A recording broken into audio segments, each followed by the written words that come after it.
Welcome to Rigging Safety for Construction Training. Rigging is a critical task in construction. It allows workers to safely move heavy, oversized, and irregularly shaped materials around the job site. To do this job safely, workers must pay close attention and follow safety rules. If safety rules aren't followed, it can lead to serious consequences such as property damage, injuries, or even death.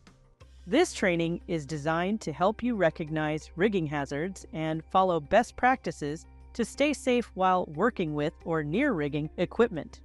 After completing this training, you'll be able to identify which type of worker is authorized to perform rigging tasks, recognize the types of hazards associated with the rigging process, and explain safe work practices related to the inspection and operation of rigging equipment.